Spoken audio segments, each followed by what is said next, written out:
Hami sudop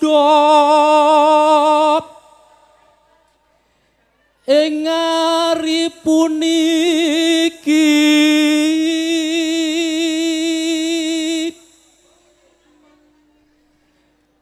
kang minolyang Pak Pono Siswanto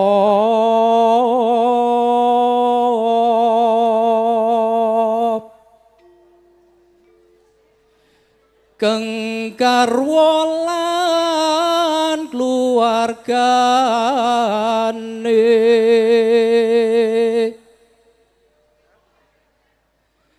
mahargya putrinipun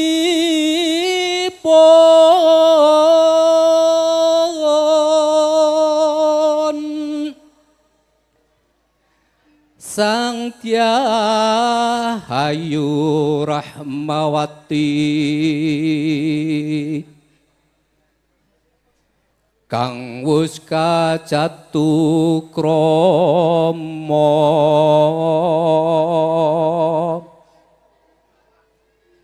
mring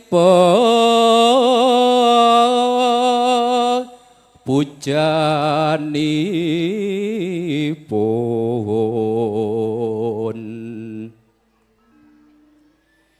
Bagus Royan Trinur Hasan hing satemahantu nugrahaning Gusti mugya langgeng widodara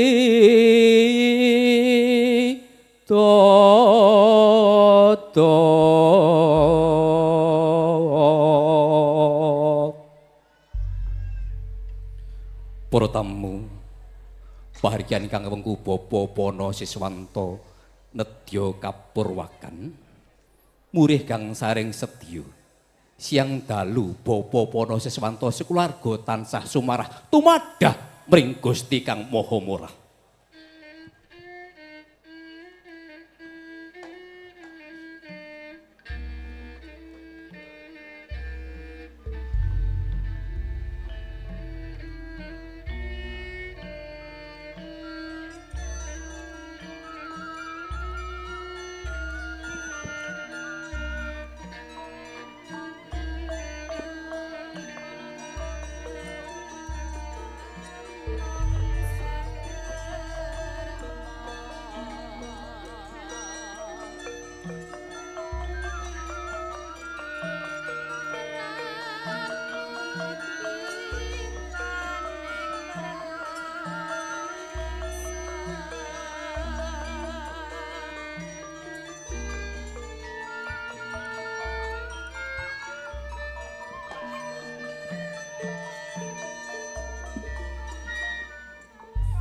Assalamualaikum warahmatullahi wabarakatuh. Bismillahirrahmanirrahim. Alhamdulillahilladzi hadana li hadza. Wa ma kunna linahtadiya laula an hadanallah. Laqad ja'at rusul rabbina bil haqq. Wa nudu antil kulum jannatu uristumuha bima kuntum ta'malun.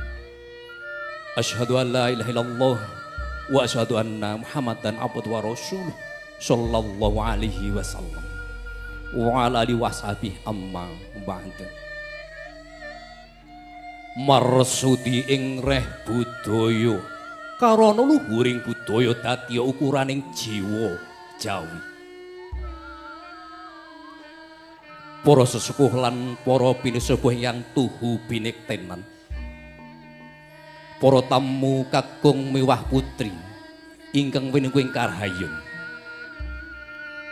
para kadang sutresna budaya saha pametri budaya adiluhu ingkang bagya mulya, sumrambahipun warga Gung Dusun Genang Jati Kuwung Jatipura Karanganyar ingkang winantu ing pakurmatan.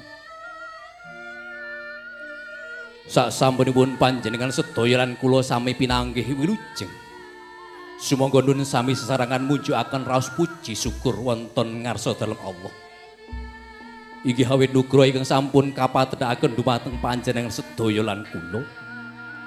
Satemah wonten ing aripiniji panjenengan sedaya lan kula saged pinanggih kanthi wilujeng tan manggih rubida.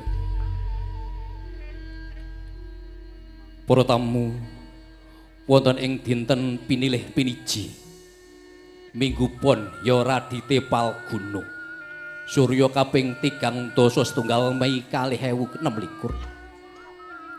Bapa Pana Siswanto nedya netepi Sudarma Bayangkari putri kinasihipun ingkang asesilih retnaning Ayu Rara Rahmawati ingkang sampun Sembodo widakta jinatu krami dening Bagus Royantri Nur Hasan putra Jalutanaya Bapa Muhammad Maskur almarhum Ibu Tiem saking dusun Genengan Jatikuwung Jatipura. Penganten sarimbut wis antuk serat pipuhing palakrami ijab kabul pengantin.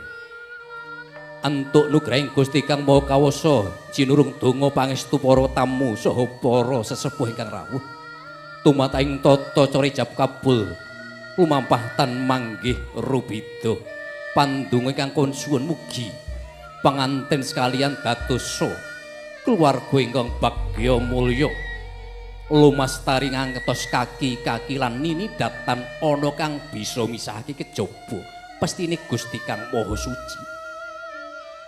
Nuli wonten ing siang menika penganten badhe pinahargya nyuwun pandonga mugi purwa madya wasana lumampahing tata cara bargyan ingkang kanggo Bapa Pana Siswanto tan manggih rubida.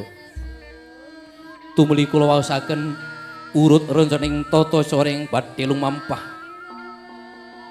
sepisan pamboyong ing pangan putri saking sasana Pantibusana tumuju sasana bargyan ingkang badhe katindakaken Ibu Puji Agus Lestari lan Ibu Lilis Nurhayati katungka duta pamethuk rawuh penganten kakung nenggih Bapa Sularno hangaring-arih penganten kakung saking sasana Pareman tumuju sasana bargyan kalajengaken pasrah panampi penganten kakung. Para tamu purna tata cara pasrah panampi panganten badhe nindakaken adat widi-widana panggih penganten. Purna tata cara panggih panganten kalenggahaken wonten kursi rinengga pinangun kalajengaken mapak rawuhipun Kadang Cinara Widipisan.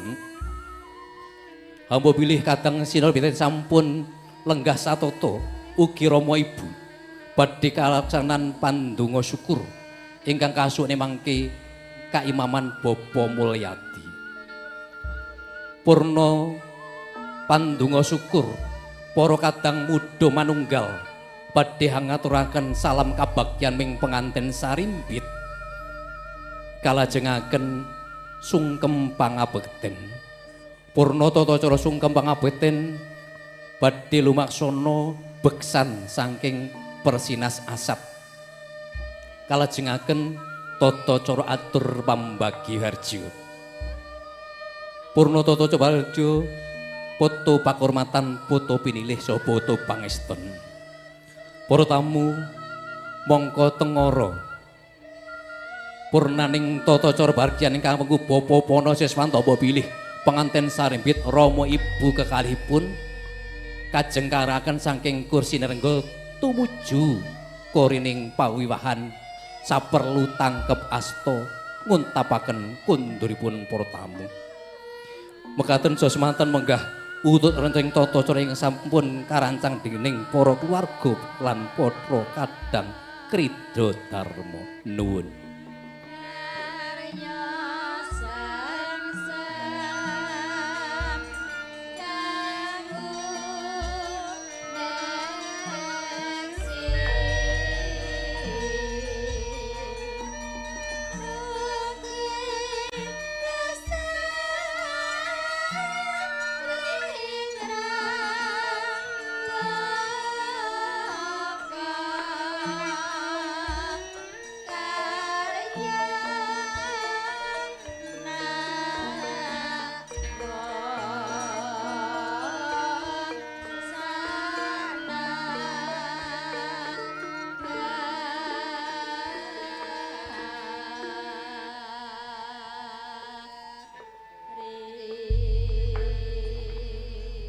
sapa wong sing padha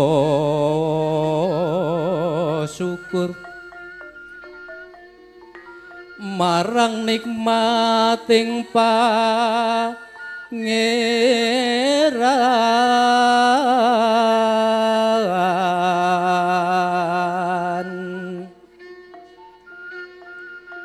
Gusti bakal nambah nikmat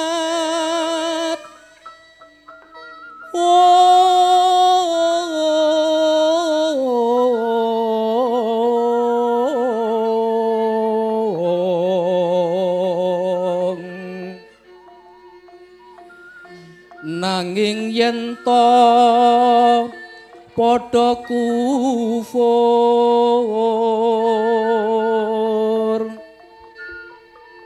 marang nikmating Yuang Agung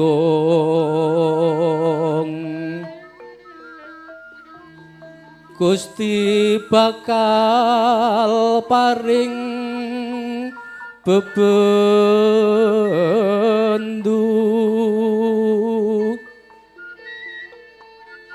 ingkang abot sanggane mulane para manungsa hayo bekti ning ngarasaning Gusti